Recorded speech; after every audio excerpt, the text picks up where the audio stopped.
Lila had always been the quiet one.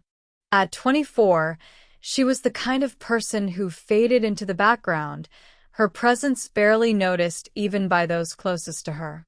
But beneath her calm exterior was a storm of pain and secrets. She had spent years enduring the emotional abuse of her controlling boyfriend, Marcus, who had isolated her from her friends and family. One night, after a particularly vicious argument, Lila made a decision. She packed a single bag, took the cash she had been secretly stashing away, and left in the middle of the night. She didn't know where she was going, only that she needed to get as far away from Marcus as possible. As she drove down the empty highway, her hands trembling on the wheel, Lila felt a mix of fear and relief. For the first time in years, she was free.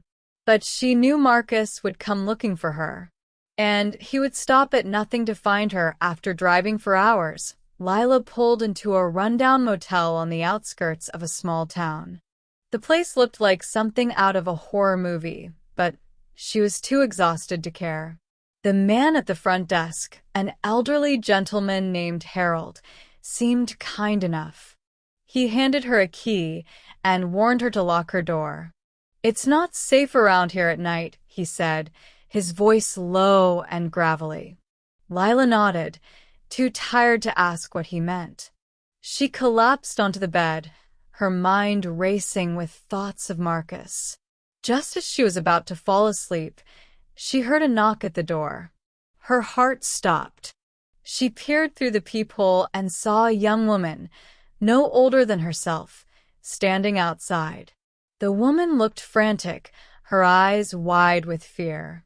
Against her better judgment, Lila opened the door. "Please," the woman whispered, "you have to help me. He's coming." The woman's name was Clara, and she had a story that chilled Lila to the bone. Clara had been on the run for weeks, fleeing from a man who had kidnapped her and held her captive in a remote cabin. She had managed to escape, but she knew he was still out there, searching for her. Lila listened in horror, her own fears momentarily forgotten. She offered Clara what little comfort she could, sharing her food and letting her sleep in the bed while she took the floor. But in the middle of the night, Lila woke to the sound of footsteps outside the door. Her blood ran cold as she heard a man's voice, low and menacing. "I know you're in there," he said. Lila grabbed Clara and they hid in the bathroom, holding their breath as the doorknob rattled. The man eventually left, but Lila knew they weren't safe. They had to leave. Now Lila and Clara fled the motel before dawn, driving aimlessly down deserted back roads. They didn't know where they were going, only that they needed to put as much distance between themselves and the motel as possible. As the sun rose, Lila noticed a car following them, a black SUV with tinted windows. Her stomach dropped. She tried to lose the car, weaving through narrow streets and speeding down empty highways, but it was no use.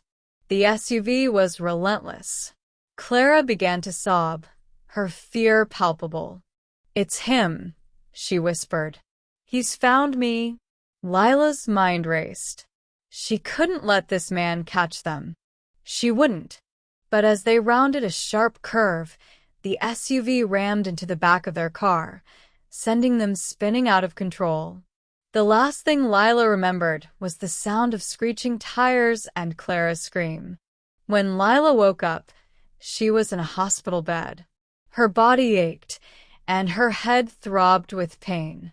A nurse told her she had been in a car accident, but Lila couldn't remember much beyond the SUV and Clara's terrified face. "Where's Clara?" she asked, her voice hoarse. The nurse's expression darkened. "I'm sorry," she said gently. "There was no one else in the car with you?" Lila's heart stopped. That couldn't be right. Clara had been there. She had seen her, spoken to her. But as the days passed and no one came forward to claim Clara, Lila began to doubt herself. Had she imagined the whole thing?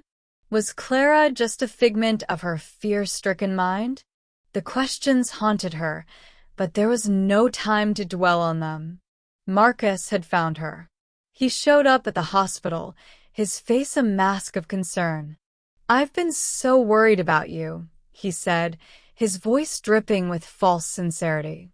Lila wanted to scream, to run, but she was too weak. As Marcus took her hand, she realized with a sinking feeling that her escape had been for nothing. She was trapped.